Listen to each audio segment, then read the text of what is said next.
Bitcoin is close to becoming worthless. Let's go.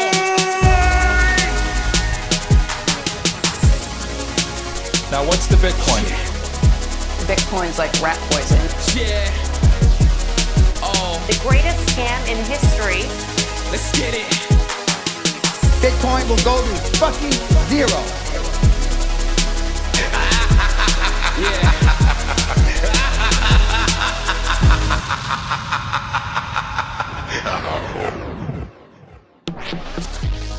Alright, you ungovernable misfits. I'm your host, Max. Everybody knows that Bitcoin is useless, worthless, and doomed to fail. But what if everyone's wrong? What if it's the system that is doomed to fail? Join me as I speak to some of the brightest people in the space and slither to the deepest, darkest depths of the Bitcoin rabbit hole.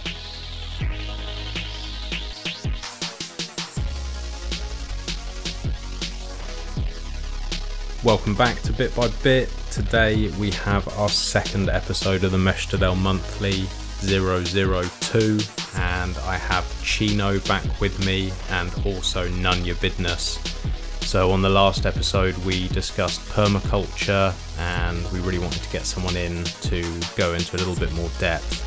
None Your Business has a lot of experience with permaculture, and it was really good to hear Chino and him inform me on all the stuff that I didn't know, and I really hope this is helpful for you too. We have another episode coming next month. This is going to be on education, so if you have any questions about this episode or the one coming, then please do let me know. You can reach out to either Solex, me or Chino, and we will get those questions answered. I want to say thank you to CoinFloor UK for sponsoring this show. If you're in the UK, you're looking to stack sats, you're looking to buy weekly or monthly, you can use the code that's in the bottom of my show notes and you will get a 30% discount off your auto buys. I'd also like to say thank you to my new sponsors, Crypto Cloaks. Crypto Cloaks are doing some phenomenal work. They have got some amazing node cases, block mitts, all different types of things that you could possibly want. And they are Bitcoin only. They've got a really, really cool team. I've ordered some bits myself, which I'm looking forward to receiving. And they can really just turn your office around. They can give you something tangible to hold. All of us who are crazy about Bitcoin, you have something that's digital. It's nice to have something that can sit in your office and you can hold in your hand. So check them out at cryptocloaks.com. Enjoy the show.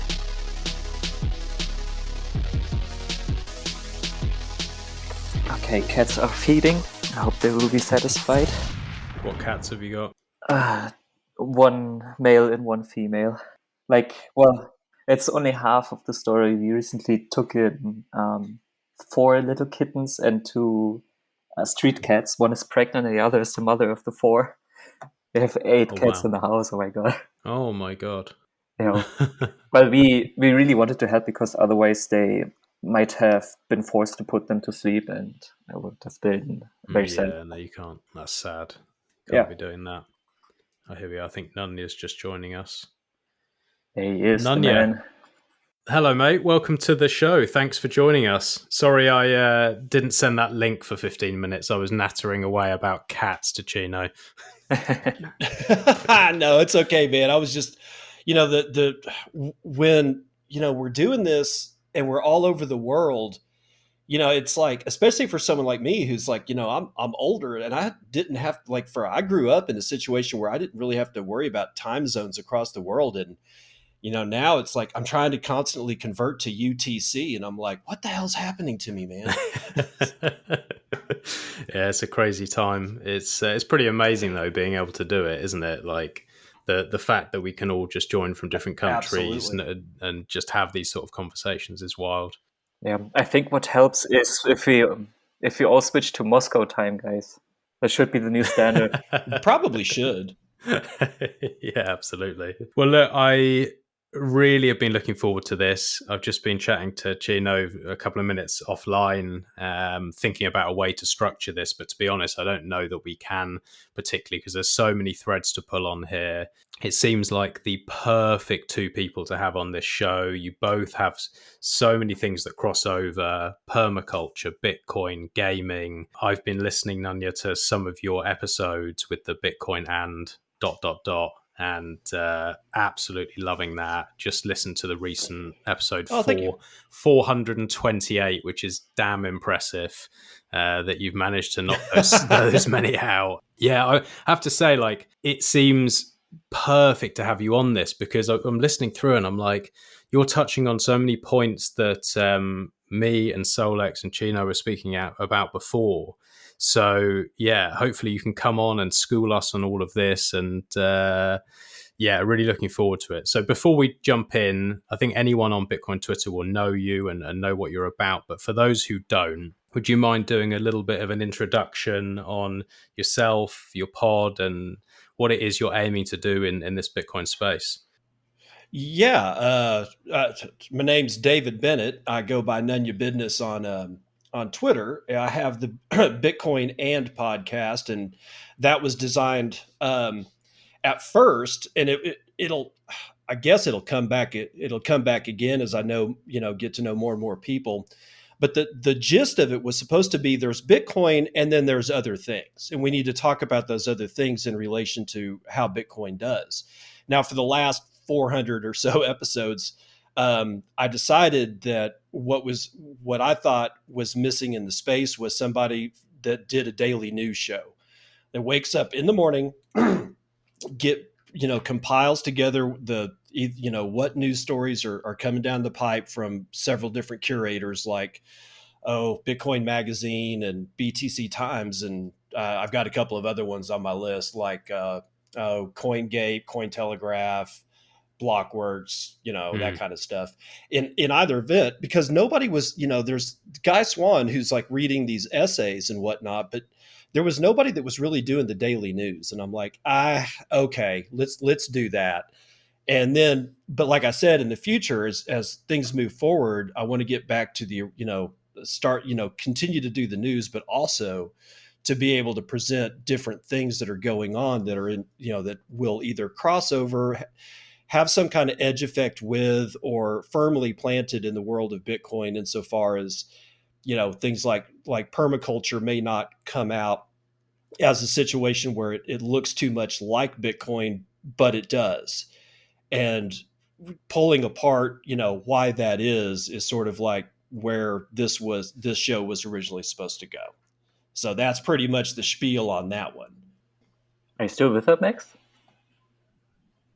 Sorry, boys. I just dropped Max? out. I just dropped out there for a second. I'm back. If you can hear me now. Oh. I got as far as Okay. the Daily Show and then actually introducing ideas like permaculture into the mix. I don't know how much further you got than that. That's pretty much, that's pretty much it. I just need to get, I've been looking for ways to get back into bringing some of these other notions around, like, because gaming is going to be, it's already becoming very large, but as far as its connection with Bitcoin, but it's going to become even larger. Education is another thing. And I'm talking about general education, not Bitcoin education, how we manage, teaching children certain things in the future, and what that structure looks like as a decentralized version. There's in my opinion, there's going to be a lot of stuff that becomes decentralized alongside the model of money. And like, once we centralized money, we started centralizing everything, because the flow of money pretty much is the path that everything flows down. So if you don't have like small rivers and streams and everything is, all just ends up all in one giant canal, as far as value flow goes, well, then that's the only path for almost everything else. Agriculture, architecture, fiction novel writing, education, you name it, it will follow the valley that is carved out by the centralized action of value flow. And since we've centralized we essentially have financialized everything because all values floated to this one canal, and there's nowhere for anything else to go. So as we try to decentralize this thing and work itself back out to where the water or the value is more distributed, so will things like education, gaming, agriculture, architecture, all that kind of stuff. That's sort of the way that I see things. Completely agree. It's the reason this show's come about, really. After a conversation with Solex and with Chino, we sort of were touching on a lot of these ideas, and we were all saying, well, yeah, what if we're right about the money? That's one thing, but then all these other things, like if you want to go and you want to get yourself a citadel and you want to raise a family and you want to have a good life, it's not enough just to have sound money. There's all these things that have to change with it. And the things that you're talking about are exactly along the same lines. And so Soul Exporter's son, Solex Boy, and him had been wargaming and come up with this idea of a Meshtadel, a group of citadels that work together like a mesh network to support each other, have trade, share ideas, work on permaculture, work on education, and all of this can be allowed through sound money. And so that was kind of the idea, is to meet monthly, get other people who are thinking in a similar way, and together come up with some great ideas how to push the future forward and do things properly. So yeah, it's kind of how it all came about. And I know, Chino, you've been working on some bits at home with your own land. I don't know if maybe you can give us some updates on where you're at since last time we met and last time we did the first episode. Yeah, I remember, like, in the first episode, I said that the deposit would be delivered in a couple of weeks, which of course delayed massively. But around almost 2 weeks ago, we finally got our deposit, which is now finally sitting behind the house. And we just prepared it to be buried, hopefully in a week or two. But right now, I am just looking into where I could get the machinery, because I'm not going to do that by hand. Like, no way I'm going to take a shovel and shovel tons and tons of soil. So, of course, like, looking for some heavy machinery there. And to make it worthwhile, like, I don't want to only bury the deposit and then give back the machine. I think I could do so much more. And one of the things I have planned for my land, it's slightly sloped, and I talked about swales before as well. It's something that I want to apply in my land. Like, I made out the contours, like where it's going horizontal on the land, and made out key points where I want to put the swales. Because, as I said before, like, they're a great tool to just stop the rainwater from running off, let it sit somewhere, and then slowly seep into the soil. So if I can get the heavy machine to do that at the same time, it would be all the better. Then I already did my earthworks. It's something that I think is often, like, underestimated, the power that it could have. Like, I don't see that the conventional gardener thinks about, like, creating soil structures to improve the yield in the garden or in the agriculture. Like, I look around and I see many fields, like they're either olive trees or almond trees, peach, and they don't think about contours. They just think about their grid lines. Like, it must be straight so a machine can go and collect and harvest and everything is nice and orderly, but they haven't stopped and consider the slope of the land. Like, what happens when it rains? Not thinking about it at all. And this is one of the things that really surprised me. I really stood out after just learning the basics, only the basics of permaculture. It's so interesting. This is all this permaculture stuff is completely new to me. You guys are obviously way further down the rabbit hole, but it's not something that I'd ever considered either. It's just something that you don't learn it at school, and you don't really think about it in general life, especially if you're busy in a job. And it's only when you start to think about possibly having land that you'd even consider these ideas. But the things you've spoken about in the past and this both seem to be the obvious way to do it. So what's the reason that people aren't doing these kind of things? Nunya, maybe you have some ideas on this. Permaculture, Yeah. Why is not everyone jumping on this bandwagon and realizing how important this is? Well, honestly, in my view, it's because the concept of permaculture is relatively okay. This is going to sound weird. It's relatively new, but this was something that people knew about a long, long It's time ago. ancient. So it was like, yeah, it really is. It's ancient. And then something happened to the human condition that made us forget a great body of knowledge. Almost like you can think of it like the burning of the library in Alexandria way, way, way back, because we have no idea what it is that we lost on that burn. Mm. So what ended up happening is that humans have this humans have this insane ability to recognize patterns. We are pattern recognition machines. And what ends up happening is that even though the human condition caused us to forget a great body of knowledge, we're starting to relearn it all by ourselves as in the modern and postmodern times.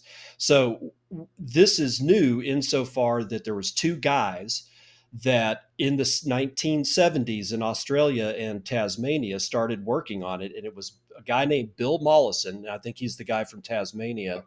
And his student, David Holmgren. And he was like, so what I mean by his student is that Bill Mollison was teaching at the university level at the time, had a grad student named David Holmgren, and they crafted 3 books they weren't big books. Some people consider them to be pamphlets, but they're larger than pamphlets. But there was Permaculture 1, Permaculture 2, and Permaculture 3. And as a team, what they were doing is they were talking to Aboriginal people as to what you like about ancient knowledge, and they were literally looking for everything outside of mainstream to figure out what was going on. And where they were doing it is the continent of Australia. And the thing about the continent of Australia is that it's probably the most brittle piece of land anywhere on the entire globe.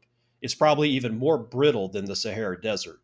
It was detached from Antarctica, and that's where it came from. So it's like not very deep soils. The soils are easily disturbed, and for thousands and thousands of years, the Aboriginals, they knew how to kind of take care of the land. And then around 1870 or 1860, the Europeans came to the continent of Australia, and the first thing they did was put sheep on it. And it's literally obliterated all the work that the Aboriginals have done. Because what we took these European practices of agriculture, which is the same shit that's gone on in the United States and pretty much everywhere else, and they applied it to the most brittle piece of land that they found, but they didn't know what they were doing because they had already lost all the ancient knowledge. So with Bill Mollison and David Holmgren going around and trying to figure out what's going on here, they start uncovering all these old ancient types of techniques and then start reapplying them. And like a swale, in permaculture, people talk about swales all the time. And it's only one of hundreds of tools that are in the toolbox of regenerative agriculture and permaculture, because honestly, those two things link up pretty damn well. But like a swale, not only does it capture water and like distributes it, it slows the water down and lets it get back into the soil, but it's also a tree growing system, because you plant trees you dig a ditch on contour. You take the soil out, you put it on the downward slope right by the edge of the ditch that you just dug. You plant trees and all kinds of stuff in it, and then you plant trees on the high side next to the edge of the swale. So those trees, as their roots grow down, they break up the soil, and it makes the subsoil even more permeable. So you actually end up capturing more and more water over time. And this is one of the concepts that we have in Bitcoin is time horizon. What's your time horizon? One of the reasons I believe we forgot all this shit is because we all got in a hurry. And we had to have everything done right now, blah, blah, blah. It's like, okay, we're not getting the rain, so dig a hole, get a well, let's do all this other stuff, when all you really had to do was think about the future and not the present.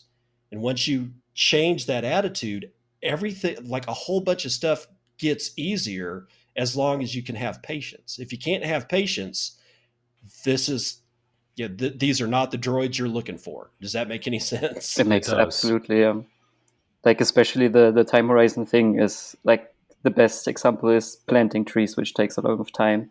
And in Bitcoin, since I think Saifedean really brought this concept forward of like low time preference, and it goes so well hand in hand.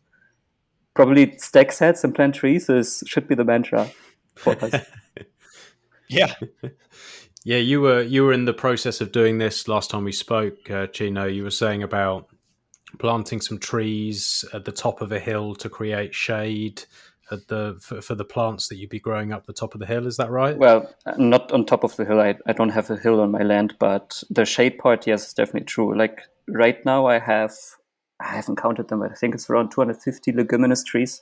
They're considered weeds, and the thing about weeds is also in Western agriculture is like we see them as a devil. We want to get rid of them as soon as we see them, but because we have this kind of hatred, we don't see their function in the ecosystem. And what weeds do is they come in when the ecosystem is out of balance, when the soil is lacking nutrients or organic matter. They come in, they break up the soil again, they reintroduce organic matter to the system, maybe even nutrition, like what my leguminous trees, for example, do. They have the ability to fix nitrogen underground. And nitrogen is one of the basic components that plants need to grow leaves, for example. And not only repair they an ecosystem, but you could also use them to read the ecosystem as well. Like you just look at what kind of weed is growing on your land.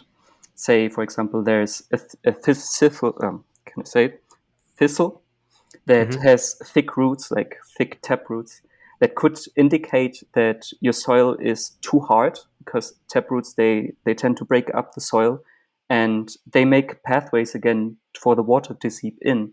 And at the same time, having thistles could also indicate that you might have an iron deficiency in the soil because they accumulate that. And just by understanding what that means, like you could look it up nowadays on the internet, I think it's a great resource to just type it quickly in what it means. If you have a certain weed growing, maybe even add the keyword permaculture to it. That's what I like to do, because then you end up at the right source immediately, and you can figure shit out that way. Like, what's wrong with my soil? And just by reading what kind of weed is growing. So interesting. These links where you're talking about sort of ancient cultures using these techniques and it being forgotten because we've gone into this crazy now, everything has to be sorted immediately, high time preference culture. Kind of reminds me, I was watching a couple of years ago interview with Graham Hancock. I don't know if you're familiar with him, Graham Hancock and Randy Carlson or something like that. And they were talking about rainforests, the way that they were managing soil in rainforests thousands of years ago, and how actually a lot of the plants and trees that are there are only there because of the way that they were doing their agriculture, and that that they were very successful in the way they're doing it. And I wonder, you're talking about like there was a switch to go to this high time preference thinking. Do you think this could have been after a specific event, or do you think that this is more likely just to be that fiat culture that has quickly changed things? I think especially with the times of colonialism, we just exported our worldview into the world, and we completely disregarded what the indigenous people in those continents were doing. Like, we just wanted to have the things that we're familiar with. Like Nonya said, we just imported the sheeps there, but it was not only the sheeps, it was fruit trees and vegetables. Like, we just take it from Europe and put it on other continents without even thinking about, wait a minute, does it even make sense to grow this here? Like, not even asking the question, what is there we could eat in this land that is not at home? I'm surprised that we discovered the potato when we discovered South America, but there's probably so much more that we haven't found. Like, just look at avocados. I think it was not very recently we considered them not edible. Like, what we did, like as humans, we just gave it to the cows. And now that we figured out, hey, avocado is actually very healthy fruit, let's put it on our toast and eat it at the same time. So there is a lot of misunderstanding, or like not taking the time what this particular ecosystem actually means, what it is consisting of, and how can it help us and how can we protect that. I think only very recently we start to get on the bandwagon to protect indigenous land and species. Yeah, Max. I wanted to.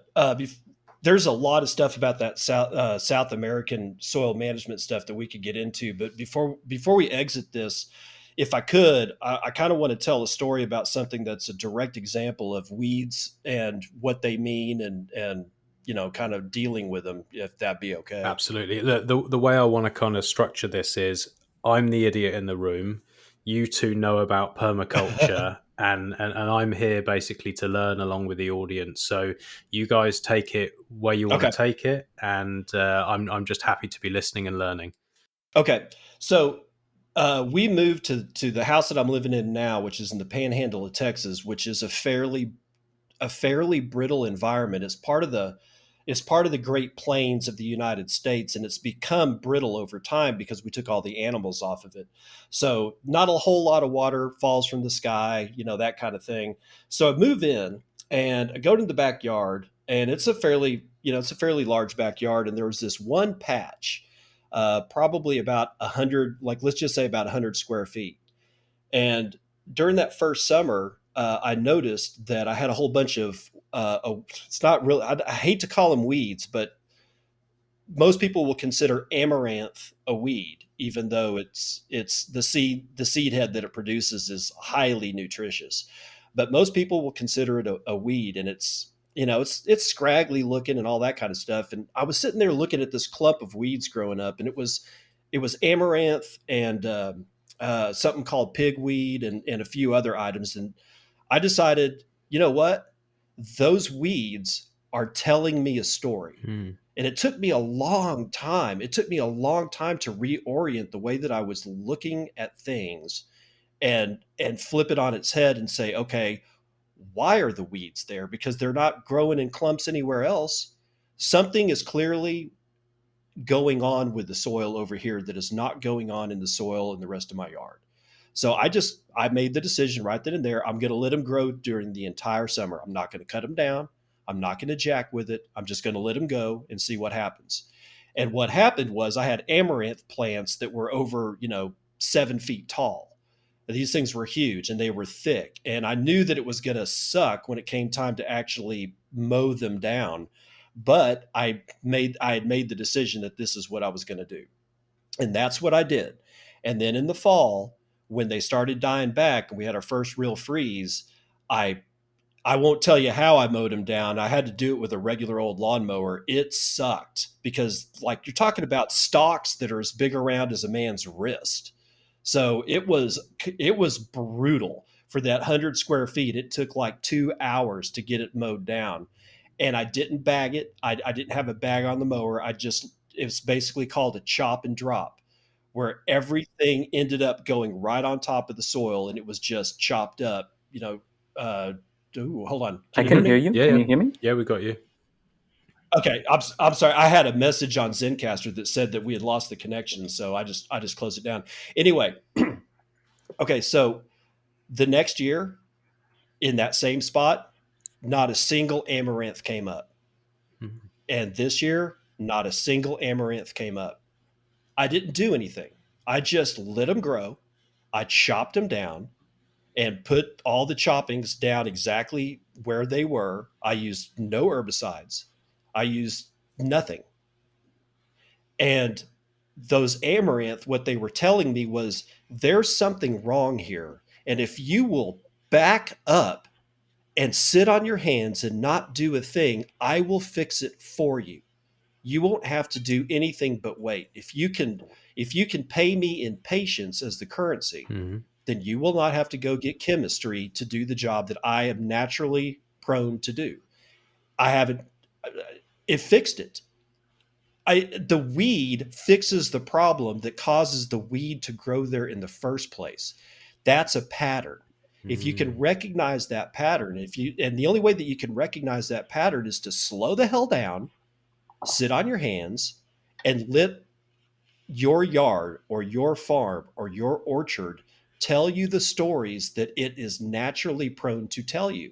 And humans are storytellers, right? I mean, not only are we pattern recognitionist, but we are supreme storytellers, yet without patience. If you have a high time preference, you don't want to listen to the story because you're oh so busy and you're chasing yield because you've got to retire, and all the messaging that has been blown into our heads is all the wrong messaging for being able to slow down and take notice of what's going on around you. If you can do that, then you have a clump of weeds tell you a story, and you realize that's the very weed that I need to have right there at this time to fix this specific problem. And looking back at after that, have you learned what the problem was and what the weed has done to fix it? Amazingly, no. And the reason is because it's fixed and I can move on. That's true. And that's not, and I will admit, I'll be the first to admit that that's not the proper attitude, that I should, go through and look at amaranth and soil problems that cause amaranth. But in a very real sense, because I listened to the story and I let the storyteller tell his story, the problem is actually solved, whether or not I know what got fixed or not. Because if, let's say that I learn what exactly was the problem, is that going to cause me to go, oh, well, I'm going to buy a soil test, a soil testing kit, and I'm going to go fix everything all at once? Well, I've entered back into high time preference. If I keep myself in low time preference, I could just look at the land and say, there's a problem here. The problem has caused a solution to occur in its place. And as long as I don't do anything stupid like hit it with herbicide, that solution is going to solve the problem in the first place, and I can just go about my business. Yep. There's a saying in permaculture: the problem is the solution, and that's a very real thing to look at going forward. And you can apply it to damn near anything. Like, let's say you got a company and you've got an employee that's like self-destructive. And I hate to say it like this, but it's so self-destructive that that the guy's going to get himself killed and there's nothing you can do about it. Well, the guy's going to end up getting himself killed. Problem solved. You just look for somebody who's not that stupid next time. I mean, that's a real harsh way to look at it, but this is the way that nature actually works. And every time that we try to anthropomorphize nature into thinking that it should be, gentle and soft and mother-like. Oh, bullshit. I mean, nature is none of those. Brutal. It is brutal, and you have to learn how to walk around it without getting your ass killed. And so with the permaculture side, what I see links with Bitcoin like massively is that you shouldn't try and manage complex systems, and nature is probably the most complex system, and then money and trade and all of that side of things is another hugely complex system. And then you've got humans who are deciding that they think they're smart enough to manage these complex systems, and every time we do try and manage them, we fuck them up beyond belief. And it sounds like we've done it to money and agriculture. And so it sounds like what now is trying to be done is like step back, lower your time preference, don't think you're smart enough to manage this because you're not, watch it, learn from it, and then sort of allow it to guide you. And it seems like there's massive links there between the two. Yeah, react accordingly. I mean, like there will be things that come up we've already seen them come up, the block size debate. And then after it was all, after that shit was all put to bed with the Bitcoin Cash hard fork, here comes lightning. Humans will find a way. I mean, it's like we can look at humans as either just really horrible all the time, or we can look at Adam as something that is going to end up fixing the problem where they're at. So you got lightning labs come up, and all of a sudden now we have lightning. Lightning itself has some problems. dual funded channels just came out. If people will stop wanting everything to work right out of the box, these solutions will come. But it's a low time preference issue. It's not you can't do it in a high time preference issue. Otherwise you'll be right back to square one and you'll fuck it all up. It's the same about privacy. People want it now and start switching to shit coins, or but they cannot just wait about it. Yeah. By the way, I was just going to say, Chino, this is a specific thing that you're particularly interested in, lightning, and working on with the Rings of Fire and everything that you're doing. Yes. I wondered if you had some insight here on lightning and where you think this is going. And I think we spoke last time about whether lightning could be used to help people communicate and organize themselves in a different way to what's currently being done. And I wondered if there's anything that can be done with this idea with permaculture, and if people are having land and trade, whether you think lightning is going to help with this. We have one example what Bitcoin Beach is doing, or Strike as well, like in El Salvador, and I see parallels to permaculture there as well. Like in permaculture, they like to kind of invent new currencies, which is mostly it's mostly working like in a debt-based way. Like I help you, you help me, sort of way. Like I think how they call it, LIC is one example, Labor Investment Corporation. Like the idea is you have a virtual currency in quotation marks that if you work 8 hours, then other people will come to your house and help you for the same amount of work, or even a bit more. And this helps communities who don't have much money to start with, but they have the skills and the know-how. But in the sense of lightning, I think it could help villages to create their own little circular economy. And I want to emphasize really on circular, because as I understood when I read the Permaculture Designer Manual, it was a lot about circulating money within an economy, like specifically in a village. Like if money comes in and you manage to circulate it within your own community, you make the most use out of it before it leaves your economy again. And this strengthens local economies. And lightning, with its restrictions, ironically, I think could actually help in that way, because people are kind of like forced to stay within. Are you still there? I'm here. Can you I hear can me? hear you, but We may have lost guys. Max. Sorry, I lost you again for a second there. it Sorry. would be your podcast if this didn't happen. Oh, it's a nightmare. It's a nightmare. I don't know what happens here. I'm waiting for my Starlink when I go on the road, and hopefully that helps me. Hopefully.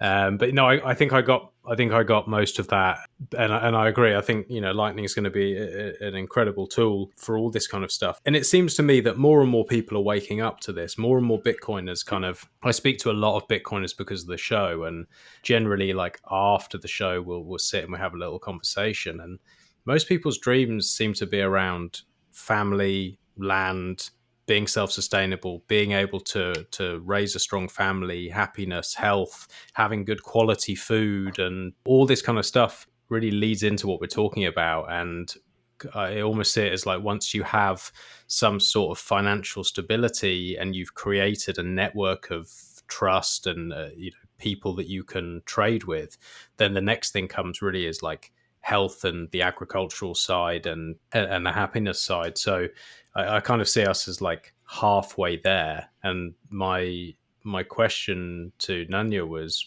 this something that you got involved in prior to Bitcoin, or was it something that you started looking into after you had started looking into Bitcoin because it had changed your time preference? Nah, regenerative agriculture and permaculture brought me to Bitcoin. That's sort of my rabbit hole story. Is I was doing a lot of research. It started with aquaponics because I became fascinated with the idea of using fish waste in a closed circulation system to grow plants. And I won't get into the parameters of that, but that was the rim of the rabbit hole. And then came stuff like regenerative agriculture and permaculture, and I became more and more fascinated with it. And what was funny is that the people that are involved in this have a certain a certain personality, a certain set of wants and needs that lie completely outside of the fiat system. And the more and more that I would be getting into permaculture, the more and more I'd hear about the problems with the money, which is something that I never thought about. There's a problem. It's like in the movie The Matrix, where that scene where he's going, it's like a needle in your mind. Something's wrong. You just can't put your finger on it. And I was like that. And then when it became more and more evident there was a problem with the money. And then at one point or another, during this time, I had heard about Bitcoin, and I had already had my experiences in online gaming and watching those economies get destroyed within anywhere between six weeks to 6 months of a release of an online, massively multiplayer game because of a gold duplication bug or something like that. And so I just like everybody else, I dismissed it. But it hung around. It stayed in my head. And then I was listening to Jack Spirko's podcast, the Survival Podcast, and he got to the point where he was like, I can't ignore this shit anymore. You're just going to have to figure out how to use Bitcoin. And I go, okay, fine. And it was about $250 a coin at the time. It was 2015. And so I finally, I spun up a Coinbase account and bought one Bitcoin, or like 0.97. I threw $250 at it, and it was like, just under a Bitcoin. And first thing I did is turn around and gave Jack Spirko 0.2 Bitcoin, which was like $50 for a year subscription, because I wanted to support his podcast. It turns out to be one of the most expensive subscriptions I've ever bought. But that started the rabbit hole journey. So I was already inside one rabbit hole, and then I got into this rabbit hole, and lo and behold, all the people that I started meeting in Bitcoin, I'm like going, my God, they sound exactly like the same people. They were all reading Nassim Taleb. Poor guy. They were all reading they were all reading The Sovereign Individual. I mean, all these guys, and most of them were not talking about Bitcoin, yet they were reading the same damn books. And I'm like, okay, something's going on. There's something here. I got two completely different worlds that are colliding. And as they collide, they are so similar that they just kind of start growing into each other without too much conflict. This is your pattern recognition. Exactly. I was like going, the same patterns that I saw in Bitcoin were the same patterns that I had just come from. And that's one of the reasons why I immediately got hooked, because I'm like, these are the same people. These are the same problems. There's clearly something going on, something very, very wrong in the world. And here's two completely separate groups of people that are working on the same problem from two completely different, directions. And as they collide, they become stronger and stronger and stronger. So I definitely got into Bitcoin after permaculture, but it's like I never left one world for another one. It's almost like I dragged one world right behind me as I came into this one. The parallels are striking. You also then have this, what I consider more like rare, like coming from permaculture, discovering Bitcoin and accepting it. It seems the other way around. It's easier. Like a lot of Bitcoiners, like especially since we had our interview together, Max, a lot of Bitcoiners reached out to me, like talking about permaculture, and I met so many new people who are into both, and it's fantastic to see that happening. And lately, what's his name? Sets Tonight, the guy with the moon character as his avatar, he discovered, and he wondered, like, why are there so many permaculture people that seem to hate money? And you, Nanya, you explained that they are called purple breathers. And I remember I have come across this term before, but I don't exactly know what it means. Like, why are they called like that? Okay, purple breathers, about the best way that I can explain it is that in the United States, we have two political parties. Democrats are represented by the blue color. Republicans and conservatives are represented by red color. When you get a mix of the two, like somebody that has like some ability to see conservative issues, yet are still strongly, liberal, they're purple. Right. So we have this term where we call them purple states, like where they're like 50-50 blue and red, and you end up with a purple state. In permaculture, the purple breathers have a tendency to understand the importance of permaculture, but get the basic ethics really wrong because they try to drag it back over into a supremely liberal culture where wealth redistribution is the same. And I'll give you an example. There are three basic ethics that were written by Bill Mollison and David Holmgren in the original books of permaculture. And the third one was return the surplus.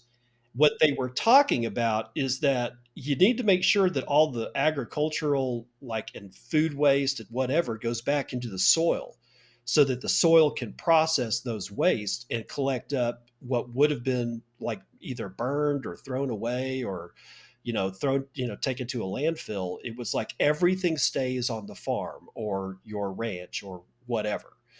And when you get to somebody, if you get to somebody who takes that ethic and then reworks it and says redistribute the wealth, that's when you know you're dealing with a purple breather, because then it's not, hey, take all the waste or like the fruit and vegetables that are slightly blemished, instead of not selling those, you just give them to the poor. And I'm not against giving things to the poor. That's not what I mean by this. It's just there are some people that are really militant about using these types of things in the context of, well, you need to just give it away. And the point is that no, I need to keep it on my farm, put it back into the soil so that next year I actually grow more produce. And the more I grow, the more I get to a situation where eventually it's like, I've got so much stuff and the soil is so well done that now I can start just throwing like cases and cases to the food bank, but that's got to be your choice. It can't be somebody making that choice for you. Yeah, wealth distribution of any kind is just stealing from one to give to another, and it never ends up fair. It just never works. But it's the same in any walk of life. You can want to go out and just want to help everyone and not care about creating wealth for yourself or an income for yourself. But you're much more useful to much more people when you have more produce, more time, and more money. And so that's the same as what you're saying. Is like you want to actually make sure that your land is producing at its best before you start to give back, because it's more efficient that way. Yeah. And I mean, and what the things that can be done with a blown out hayfield, and when I mean blown out hayfield, I mean like something that has just been denuded to the point where it barely grows good hay anymore. If you manage it properly, within 2 or 3 years, you get to a point where you've restored a good bit of the soil. And then if you keep those management practices up 5 to 10 years later, from examples that I've seen, and believe me, I've seen a lot of examples, it's amazing just how fast the soil will repair itself. So the more you repair that soil and then get to the point where it's now repaired and you still keep, jamming stuff back into it, it ends up being highly productive, like the kind of production that we just don't see. And you'll see it on some farms that have been doing this for, forever and a day. There's not many of them, but like if you go to like a commodity farm out in the Midwest, just go out into a farm field, pick up some of the soil, and it's sand. That's dirt. It's horrible. It's dirt. That's true dirt farming, where basically it's just the dirt becomes a transport vehicle for the chemistry that you dump on the soil, and it just makes it worse and worse and worse. That sounds horrible. That does not sound like the natural way. Horrible. And so what you're saying is they just pump it full of chemicals, and they are this sort of fake nutrients, and the soil just holds it. Well, there's no actual nutrition in our food, and at least in the United States, and honestly in a lot of places in the world, but definitely the United States. Yeah, There's that's no nutrition. basically It's just it's basically hidden inflation. Like the nutrient density just going lower and lower. For the same price, you can get the same tomatoes, but they're not this nutrition anymore. right. That's pretty worrying. I mean, if we're talking about, trying to raise a family and make sure that they're healthy and happy, well, one of the most important things is going to be to have nutritionally dense food and make sure that your family are healthy. And if you're going to the shop and you're buying fruit and veg and meat and fish that is not got any of the nutrition in it, then that is not a good start. So is the only way around this to either produce yourself in the correct way or to buy from other farmers that are doing this in the right way? And if that is the case, then how do you sort of monitor that it is actually nutritionally dense? What's the way of checking to see how nutritionally dense a food is? Is there some way to find this out, like chemically, or like how do you go about doing that? I think the best detection tool is your tongue. Like I have tasted it myself, like a freshly grown tomato from where I know that they use right practices. They taste amazing. But then if you go to the supermarket, you buy like a regular old potato that has been factory farmed, you taste that it's just like watery. So you can trust your tongue, I believe. I agree. So you can only, but there's no way of, what I'm trying to get at is there's no way of, for example, you take two tomatoes, one is some fiat bullshit that you buy in the supermarket, and one is beautifully grown by one of you two in the correct manner and picked, and you check the two of those. Is there a way to see how much nutrients is in there in a lab or something like that? Or is it literally, there Yeah. is, okay. You can, but here's the issue is that those the chemical tests that need to be performed on let's say a well-grown versus a crappily grown tomato, that's an expensive test. And I mean, in fact, it's like, it could be like, just to get a basic understanding of what's occurred nutritionally in a fruit, it could be like $40 to $150, and nobody's going to do that. So the next best way, like Chino was saying, was use your tongue. The best way after that, however, if you can, which is also a relatively expensive proposition, but much more fun, is to go out and visit the damn farm. Mm-hmm. Most of these people that are trying to do this are also really good educators. Joel Salatin is one of the best ones at it. And if I was in anywhere close to Virginia, I would go out to Polyface Farm just to go meet them, but also to see exactly how they're doing what they're doing.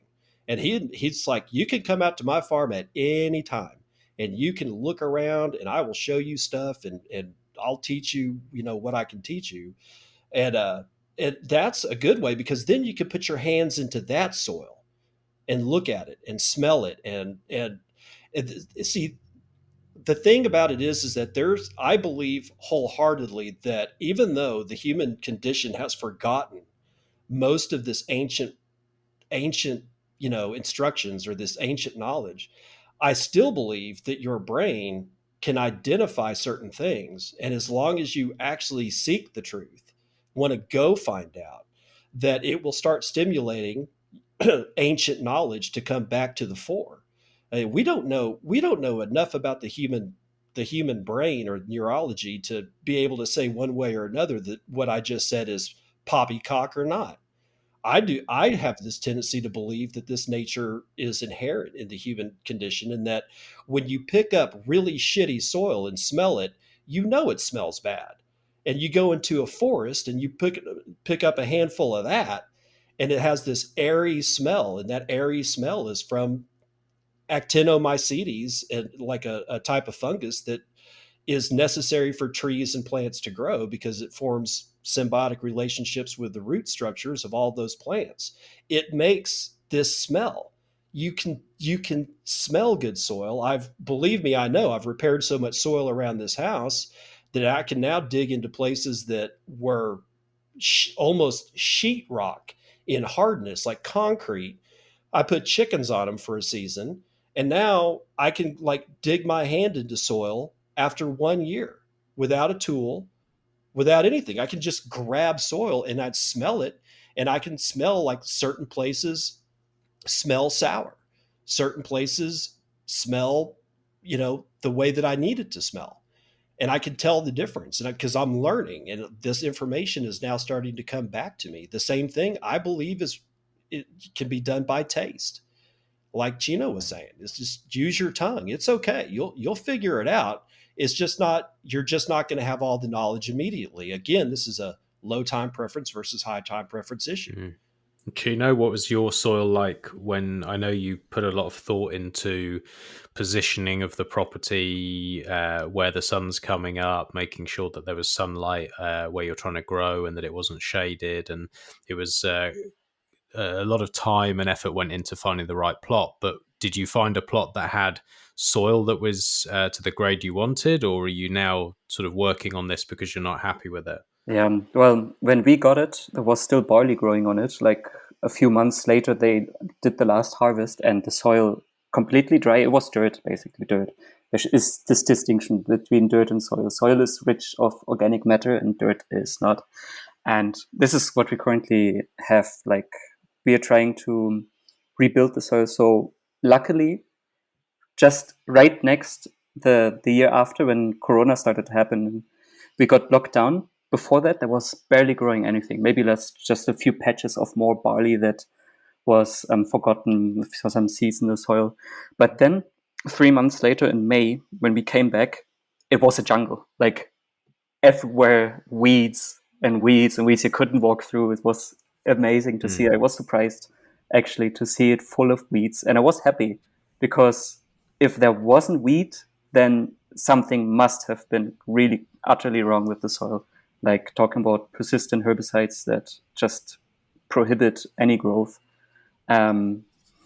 So this wheat, we just let grow like for the second year now. And my plan is to, when the rainy season starts again, to just chop and drop it, like what Nanya was doing with, how was it called? Amaranth? Amaranth, yeah. Like I want to do the same, just keep it growing, then cut it down and leave it as a mulch. So the soil underneath is protected from the winds and from the sun. So this is my initial plan, to just start rebuilding the soil. And next year, hopefully, I can then start planting my pioneer trees, which then further shaded and everything. So I'm far away from good soil, but I'm really looking forward to this moment that I can just dig my hand into it and take it. Because right now you need to work to break up the soil and get something out of it. So this is this chop and drop is a sort of technique that is used to keep the soil moist and keep the nutrients in, is it? Yeah, you have the mulch right where you need it. You don't need to import it from anywhere else. Okay. And then sort of after that, is there another step that you've got the mulch everywhere and you're leaving the soil? Nanya, you talked about having chickens to help with the soil. I know that Untapped Growth is doing things with obviously his cattle to help with the soil. Is this a technique that is widely known throughout this community, and it's about getting fertilizer back into the soil? Is that the sort of idea? Well, it's more than just fertilizer. People look at like, oh, we'll just throw some cow manure on it for fertilizer. We're really missing so much more out of the entire issue. And this, using animals to regenerate land, is where we start crossing back over. I mean, it's still linked to permaculture, but this is getting into more regenerative agriculture and pasture management and stuff like that. And here's what's going on. I mean, there's a lot more to it than I can articulate here, but animals belong on the land. And anybody who tells you different either doesn't know what the fuck they're talking about or they're lying to you.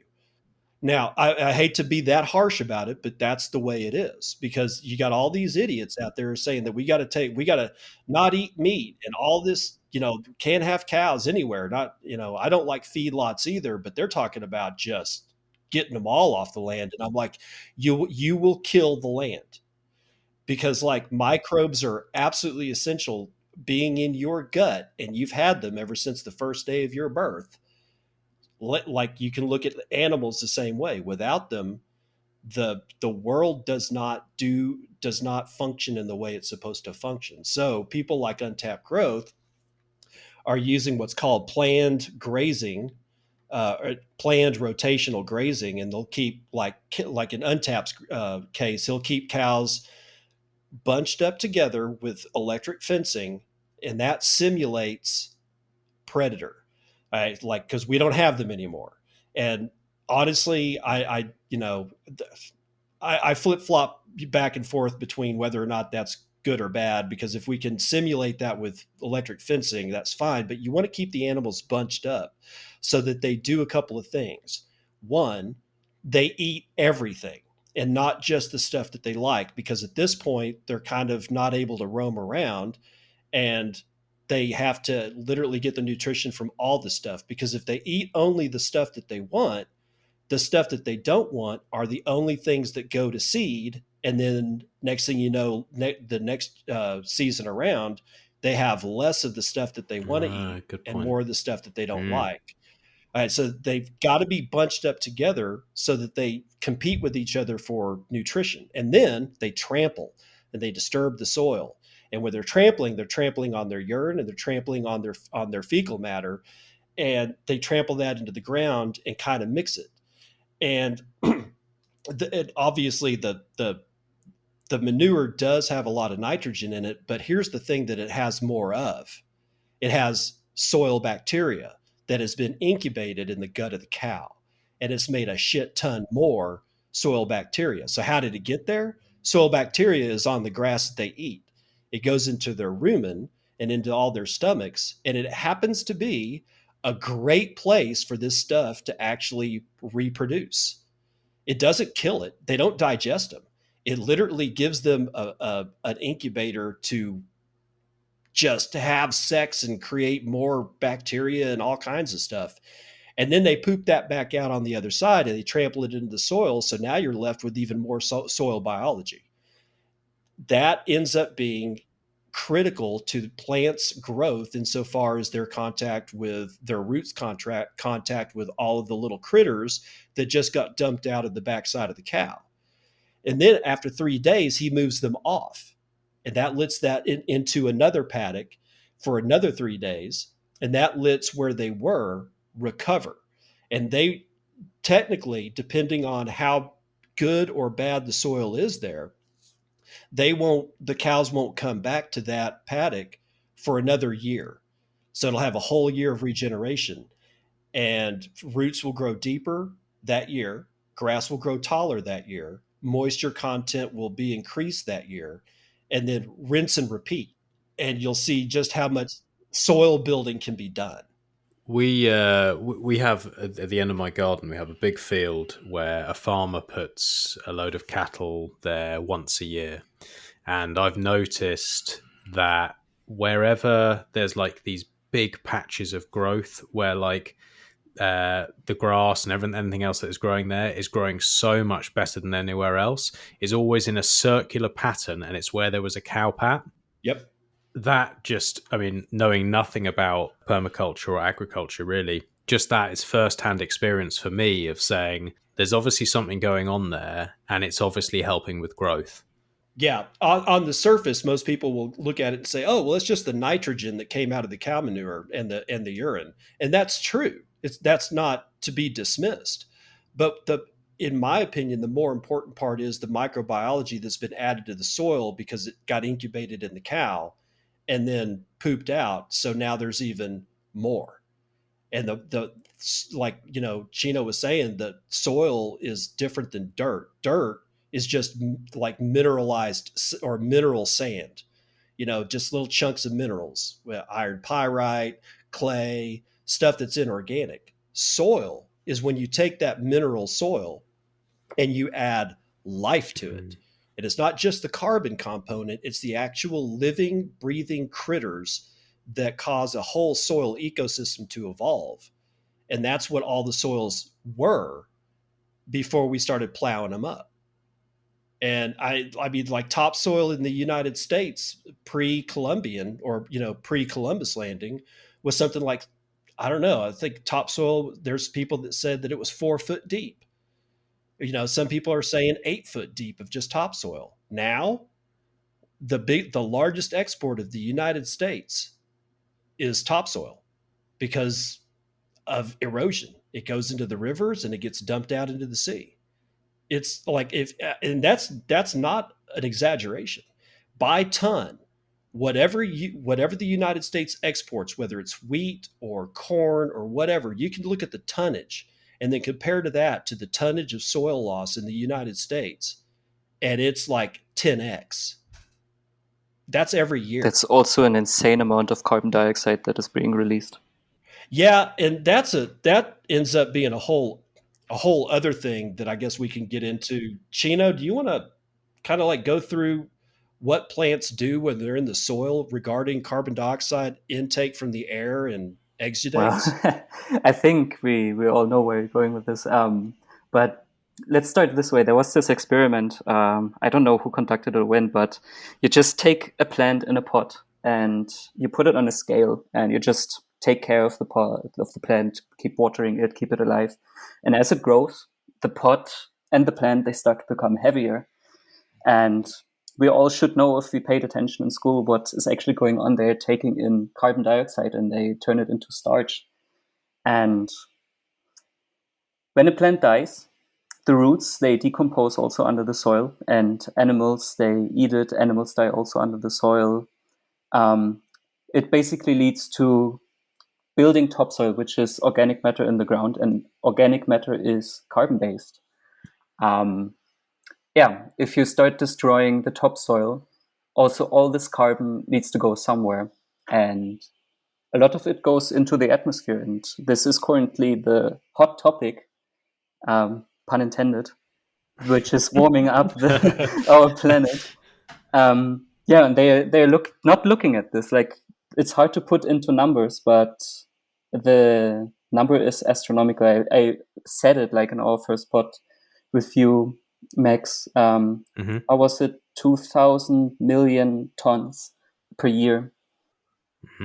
Yeah, that's it was a crazy number. I remember you saying, because I remember comparing it to, there's all the Bitcoin mining FUD that was going on, and then it's like comparing that to what you're talking about, and it's, well, you might as well not fucking bother talking about mining because it's tiny in comparison. Yeah, I know it's whataboutism, but it needs to be pointed out that we are having bigger issues to deal with than just Bitcoin mining.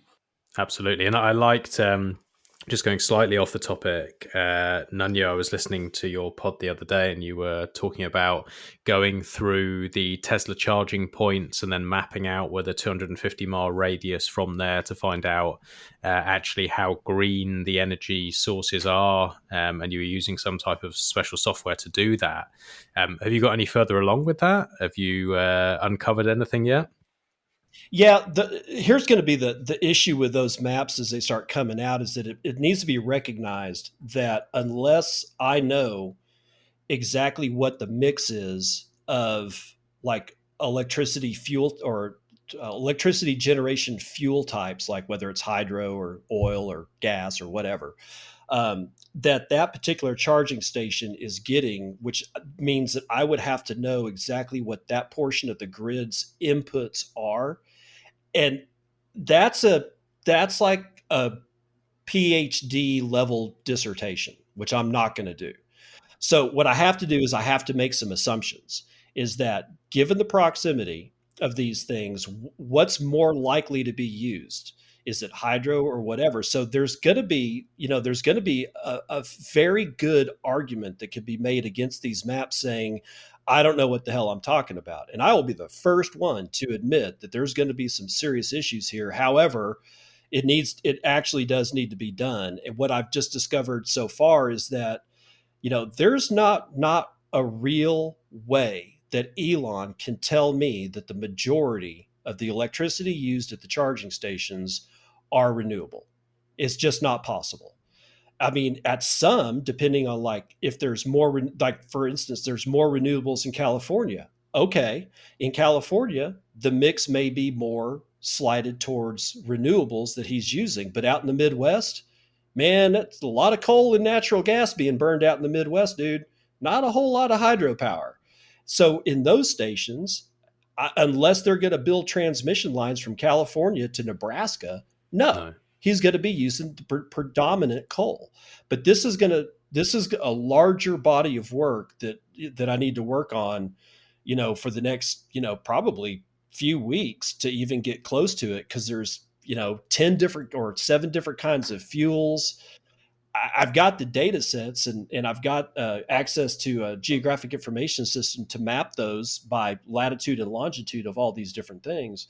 But it's a bigger job, and it's not as easy to say, well, clearly he's wrong, or it would be just as hard to say clearly he's right and it's mostly renewables. Truth be told, it's very difficult to find that out. I have to say, like, I'm glad you said, it's going to take a lot longer, because I was listening the other night and you were like, yeah, it was on Friday, I think you dropped the pod, and you were talking about, over the weekend, I'm going to do the rest of it. And I was like, is this guy fucking Iron Man, or what is going on here? Like, how is he going to work all this out, no matter how clever this software is, over a weekend? Like, I can barely take the dog for a walk. Oh, yeah. Yeah, no, it'll take a while, and it's a worthy question to take time on. Yeah, really interesting. And there's so much FUD.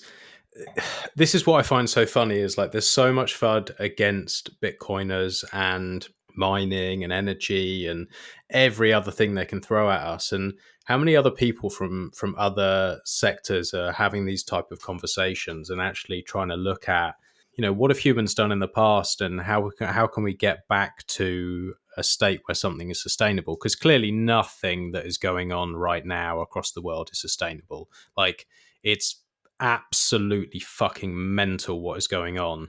And then you look back and, we touched on it earlier with what was discussed from Graham Hancock and the rainforests and burning of soil and all these kind of practices that were being done by ancient humans. And now we've forgotten all of that, but it seems that so much of what happened in the past was better than what we have now. And even the gold standard wasn't perfect, but it was better than what we have now. So it just seems the whole world is so lost, and we've lost our way. And it seems the only people who are asking these questions, you're saying about, watching these weeds and letting them tell you a story, it seems we're the only ones that are doing it. So I don't understand the constant attacks, because if anyone's going to work this shit out and make a change, it seems as though it's going to be a Bitcoiner, or many of us. Everybody's distracted. I mean, we've over-financialized everything that we could possibly over-financialize. Everybody's worried about chasing yield. They don't have time.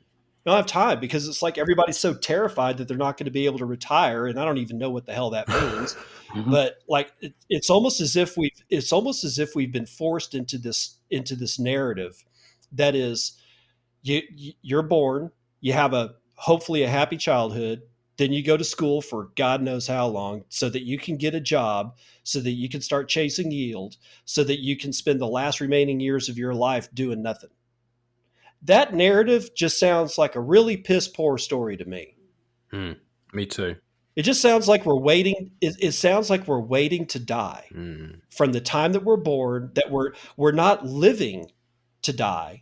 We're not experiencing stuff and then die. No, we're waiting. We're in like some kind of holding pattern that we're just waiting to die. Oof. And I think for the great guts and feathers of humanity, that's the narrative that's been played. And because of that narrative, we're not spending time looking at this shit. It's going to take somebody like a permaculturist who says, not only am I not scared of what happens when I get too old to do shit, not only am I not scared of like being wealthy by the time that I'm 30 and can't drive the Lambo, but I am going to devote my life to figuring this shit out, because it is a worthy mechanism for the future of my children, who possibly won't have to worry about this shit. Or at least if I can get them interested, that they will work on the problem too.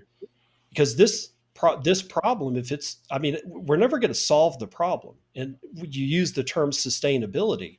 I honestly, when I hear that word, it sends chills up my spine, because I can sustain a shitty system for a long time. when I hear sustainability, the first thing that comes up to my mind is so it just remains shitty. Whereas regenerative is the system that I like to see in place, because that means that it'll produce more next year. If it's done right, it doesn't matter what the system is, if it's done correctly. And we have to figure out what the correct steps are to do that.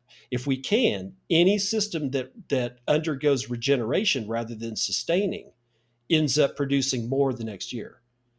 And so that's sort of where I that's sort of the end of that spiel. It's almost like the supply function of Bitcoin, which is trending to zero, is the same with this permaculture. It's not, like you say, it's not about sustainability. It's like continuously getting better until we fix it. And it's that same trend rather than just the trend that we're on. And they do seem to follow. And I'd be very interested to see how we solve the issue of like trade and commerce between Bitcoiners, because realistically, not everyone is going to want to have a farm or have a small holding or do these kind of things. Not everyone is interested in that, but I think most people are going to be interested in having good quality produce and trade. Yeah. So you might have a brilliant mathematician or software developer who is, they don't want to be messing around in the dirt, right? They don't want to do that, but they want to make sure that right.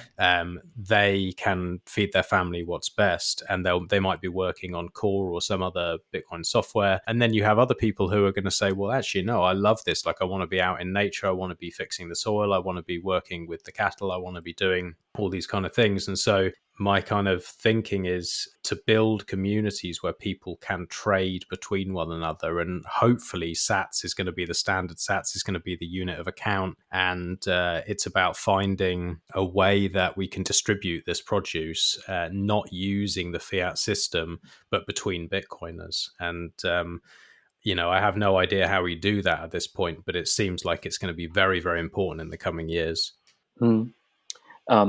That's one of the reasons what you just described about like trade in a community, and obviously division of labor is still very good solution to scale societies. That's why I wrote this article for Citadel 21, Bitcoin and Permaculture, because I wanted to bring in this notion, like we all dream of citadels, and I think a citadel needs at least one permaculturist who takes care of producing the food for the community. It's not only food, but it's the core principle in permaculture. And it's so important, right? Like, it's like the most important thing. You've got to put the right fuel into your body to make it work properly, and your mind. Yeah, without it, we're gonna die. Pretty much it. Have you had any thoughts on how we achieve this? It's pretty much applying the permaculture principles in a citadel, like, of course, rebuilding the soils, making sure that the system has positive self-reinforcing feedback loops. So next year, the yield will get higher and higher, and you have to put in less and less work. And if it can feed the citadel, like every inhabitant, and we have surplus, then with this surplus, even citadels then could manage to trade amongst each other. Yeah, it seems that's going to have to be the way, and so many people in this space have so many different skills. And what I found is, like, when I'm dealing with Bitcoiners, everyone does each other little favors. They all look after each other, like a bit of a brotherhood kind of thing. So I wonder if that will be the way where things are a little bit, I don't know if fair is the right word, but there's less middlemen, less bullshit, corruption, governance in the way of like real trade. And so there is enough people in this industry that have enough different skills that almost everything can be done. What I'd be really interested to see is if we can completely cut out the current systems and really work between one another, and that I don't really see anything missing in my mind from the people that I interact with. There's so much knowledge, there's so many skills. Is there anything you think that we're missing? Well, to both of you, like, is there anything you think we're really missing? May even be like distribution or something like that, but that would scupper these ideas. Well, I would the way that I look at it is that, what Chino was saying was, what he was just saying, I look at is you just stack sats and continue with it, trying to figure out how to be a better educator. As to if we start looking at this from a temporal standpoint as to when this is all done, when the middleman is cut out, when all this bullshit stops, we are automatically putting ourselves on a path into high time preference, and that a solution must be found. A solution must be found. I'm like, okay, the solution is here. It's just going to take time. I've already resigned myself to the fact that I will be long in the dirt before I get to see the things that I envision in my mind right now. And I'm okay with that.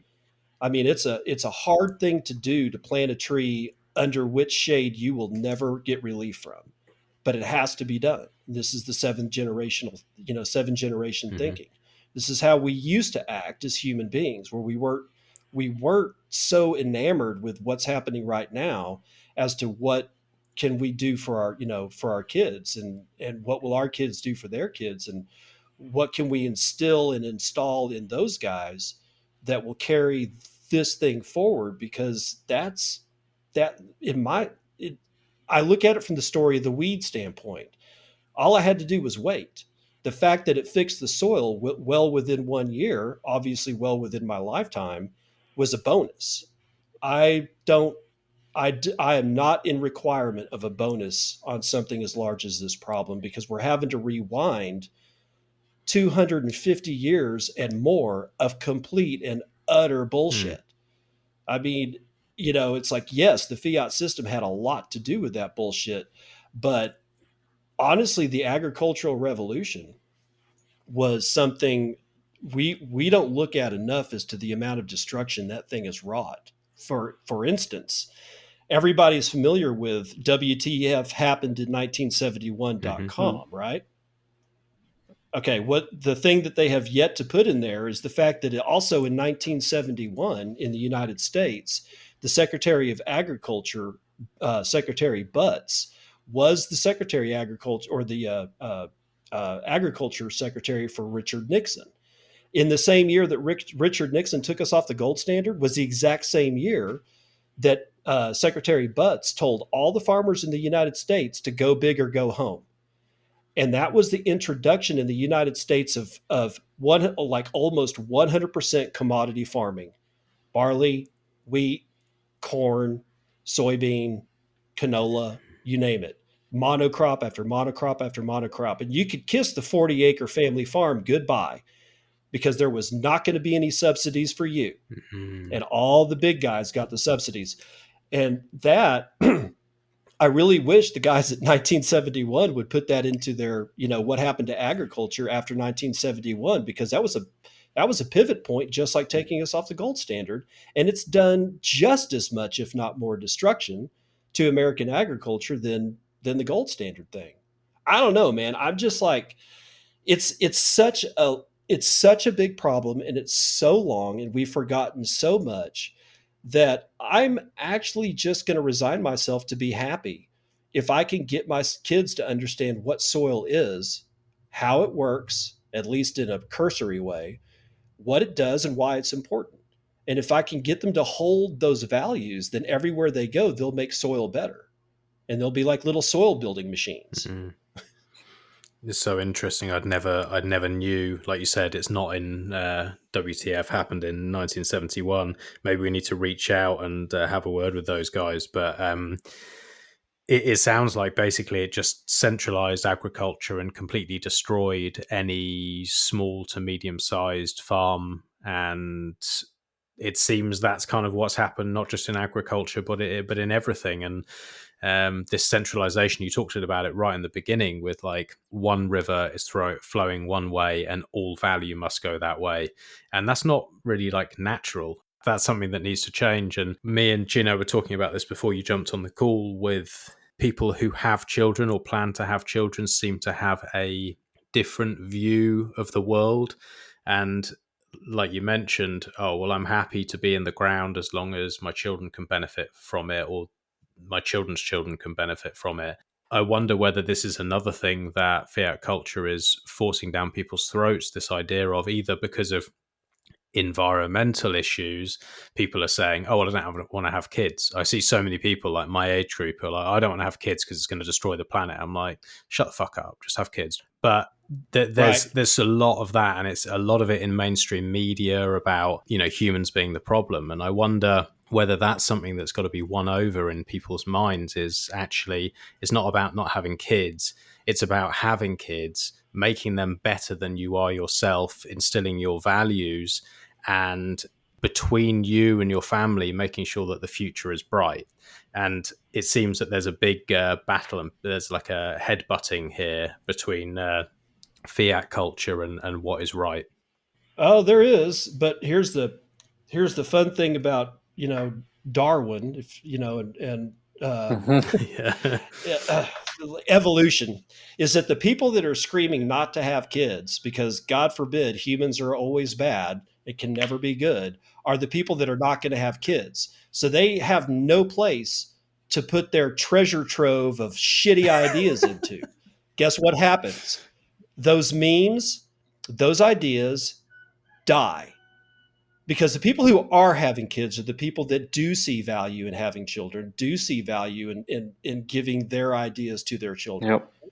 Those are the ones that thrive. This is evolution 101. And every time I see one of the blue-haired freaky people that are screeching at the top of their Always lungs, blue hair. I'm like, good. Oh, like everybody that, like most of the people in the United States that I see, if they've got like an unnatural color Loads in their of hair, piercings in their eyes. I could bet you like $10. I bet you I could walk up to him and say, I like Donald Trump, and they will freak the fuck out. That's what's going on here. Now, I can't clearly, any other country, they may be doing the same thing and have a completely different, you know, style, but I guarantee you here, 9 times out of 10, unnatural hair color means staunch liberal. Same here. Same in the UK. Now, it's just weird. But again, this is just evolution playing itself out. And you can do it in so many different ways, whether or not, like what I was going back to, I'll go back to untapped growth. If he keeps his cows spread apart and on there too long, they eat only the stuff that they want because they're not competing. And so guess what gets to grow? The shit that they don't want because they didn't eat it. And now they get to go to seed, right? Mm-hmm. It's the same thing, only with ideas as they're transmitted from one generation to the next generation. It doesn't have to be my DNA. Ideas are everywhere. They're in every form. Ideas are in the form of energy. They're in the form of DNA. They're in the form of ideas and memes, and they all. I really like this comparison between genes and memes, how they have very similar spreading patterns. Like ideas are definitely like one layer on top of genes. Well, Richard Dawkins is the guy that came up with the word for memes, and is a geneticist. He's not exactly my cup of tea because he's a staunch atheist. But hey, he's perfectly entitled to whatever his own opinions on that is. But he really, really understands transmission of genes, and he started thinking along the lines of, well, if genes do it, then what do other kinds of patterned information do? And he came up with memes. And so you can thank Richard Dawkins for the construction of the definition of meme. Thank you, Richard Dawkins. Yeah. Also, what you said about the cows, if you leave them too long and they eat what they want and leave the bad stuff, if managed well, this is also how we can prevent what happens in the movie Idiocracy. If you have seen that one. Yes. Yeah. Several times. Yeah, this is my only concern about this world, that the stupid just thrive and multiplicate, and the intelligent people, they just die out because they don't want to have children. But since having met Bitcoiners who, like, for the most part, they want to have kids and they want to provide them a good life, I have hope again. Oh yeah, absolutely. That's one of the things that I noticed about it, about the culture as well, is that and the amount of Bitcoiners that has started talking about land and getting away from the city, and not you don't have to be totally self-sustainable. I mean, you could. It's okay to reach out and buy goods and services from another person, but the more food you can grow yourself, the more resilient you become. You don't have to be 100% resilient, where you don't have to talk to anybody ever. I honestly think that would be bad. If I had a farm that grew everything that I needed and I didn't need to reach out to anybody else for anything, that's a lonely kind of existence. I think trade helps with making friends, developing networks, but the way it's done now is like it's so centralized. We still have trade, yet we still can't reach out to somebody else. It's way beyond the pale. And corrupted as well, where it's like one has to win and one has to lose. There's in traditional trade, or I don't know if traditional is the right word, but what I'm used to in terms of trade and business, kind of, especially in the corporate world, is like, I need to rip someone's eyes out and take all I can from them on this deal because what I make right now is most important.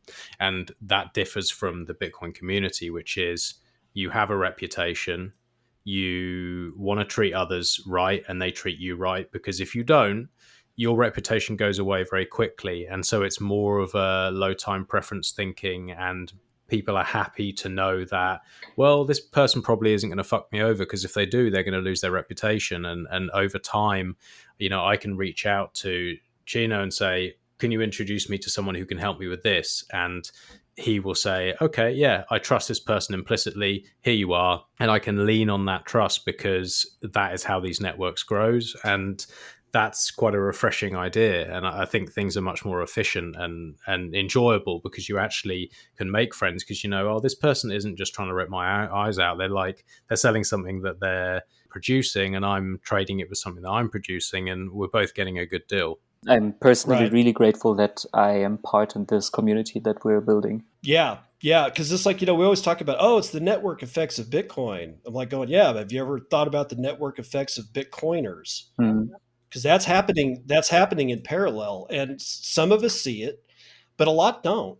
They don't realize that we've constructed this like like my personal network.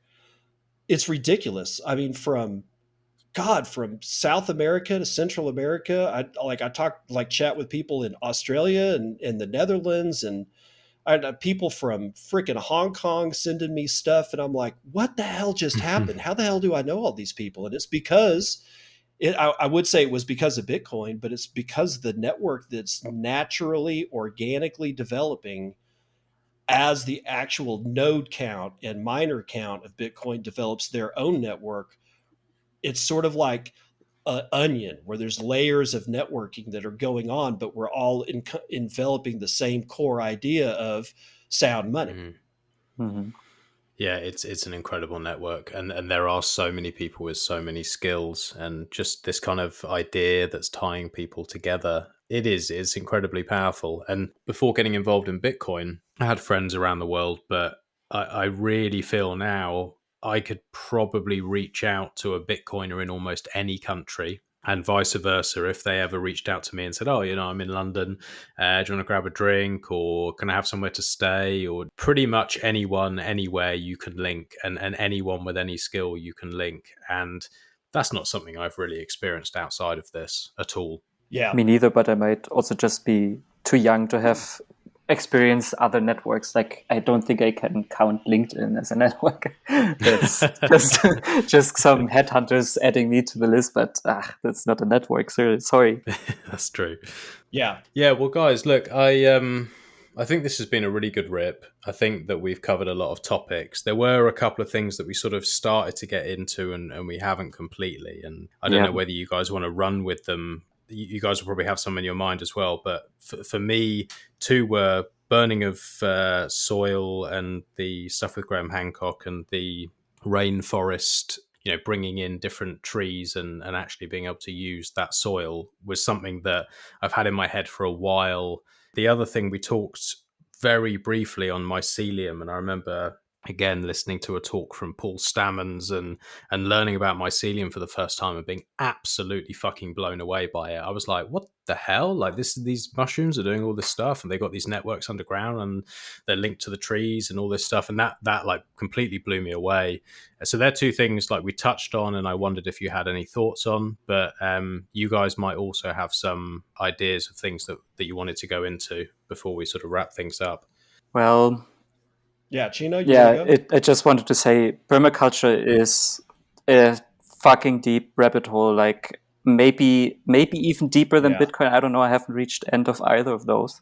And there's still so much that I personally need to learn. I was really glad to finally talk with you, Nanya, because I think you have a vast body of knowledge when it comes to this, way more than I do. And yeah, I don't think we can ever finish talking about permaculture. And I know this is a Bitcoin podcast, so we should get too deep into that. Maybe you want to start a second podcast just for that, Max. Well, I think this podcast really is trying to touch on those things. You know, it is really, we'll always link it back to Bitcoin. We have the ideas of Bitcoin, but to make the changes we're talking about, we need more than just sound money. You know, we do need to have nutritionally dense food. We do need to have a place where a family can feel safe and secure, and we need to build these networks. So I think, you know, for me, this is what this show's all about, and learning from both you guys has been really, really interesting. Well, this is, I'll give you something to part with, something that we can go into in depth later. Like not later today, but like, you know, if you want to have me back on or something. Oh, absolutely. But the mini ice age. Okay. Do you know what I'm talking about? All right. It was also called the little ice age, and dates on it, you know, vary from like, you know, 1303 to 1860, or, you know, 1450 to, you know, 1700. It varies, but there was definitely a little ice age. So, you know, clearly the planet got much cooler, and there, you know, people are asking, well, how, why? Here's one theory that is interesting, and it's not mine, but I was reading yet one more soil book, and it began with almost the entire diary of the guy that was with the conquistadors when the New World had been just discovered. They had made their way all the way over to Chile and started, and this was the first time that the Europeans went down the Amazon. They did not go up the Amazon. They started in Chile and went down. And so they traversed the entire length of that river from literally the western seashore or not seashore, but the Andes Mountains on the west-hand side of South America, all the way to the mouth of the Amazon. When they did that, this guy was writing down, and this is one of the very first times that we ever heard about terra preta soils, which are these black carbon-rich soils in the Amazon that we know was anthropomorphic in nature insofar that humans did them. They didn't just naturally occur.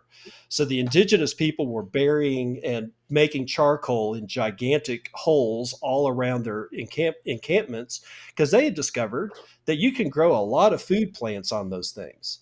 Well, they've been doing that for thousands of years. And one of the things that this guy said in his diary was he was talking about the population density of the Amazon. And when he got back to Spain, because he was one of the only people that survived this trip, they thought he was crazy, because he was talking about millions of people.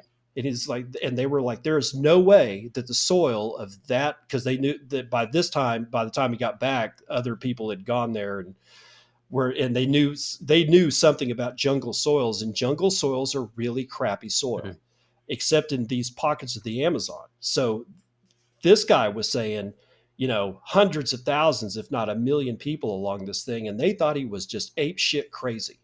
So when they went back, like another, you know, the second time that they went up the Amazon, there was nobody there. And they were saying, see, it was impossible that you saw this many people. They were all dead because of smallpox. That's why they weren't there. And it took 10 years for them to all die. It was a complete devastation of humanity. So nobody was there to manage the crops that were planted. Nobody was there to make sure that the jungle didn't encroach into these places where they had these terra preta soils. It's theorized that an explosion of jungle growth occurred because nobody was there to keep the jungle from encroaching on these highly rich, very densely nutritious, and very densely, carboniferous soils, and that the jungle exploded so hard, and that there had been that many people for that many thousands of years that had changed the face of the jungle soil, that the jungle sucked in so much carbon dioxide that it cooled the planet, and that caused the mini ice age. Can't be proven. I don't know if it's anywhere close to true, but it is a standing theory so when we talk about soil being essential to soak in carbon dioxide from the atmosphere, just point to that one and look at what we've done with agriculture in the United States, Europe, and like Australia and the continent of Africa. Those soils have no ability at all to suck up carbon dioxide anymore. So I'll leave this discussion there, and we can pick that back up with stuff like soil exudates and how much CO2 is taken out of the atmosphere by a perennial plant and shoved into the ground, and why that works. And we'll do that one on a different show. That's a mic drop moment. You've just come in, dropped the mic, moving on. That's really professional rock star stuff there. I like it.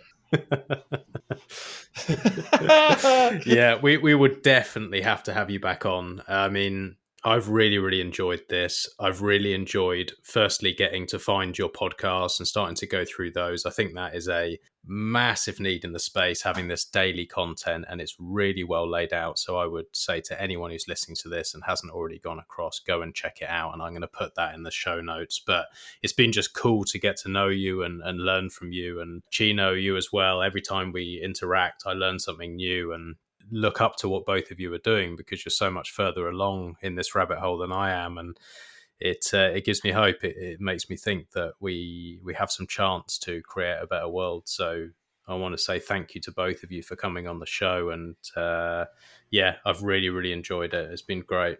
Yeah, same here. Thank you so much for having us. Max. Yeah, thanks, man. I appreciate it. I enjoyed this discussion as well. Well, if we've covered most things now, and we'll come back to the other things that we just discussed, but we've covered everything for now, I'll close it out and just say thank you so much, and I look forward to the next conversation. Absolutely. Awesome. See you later. Cheers, guys. Bye-bye.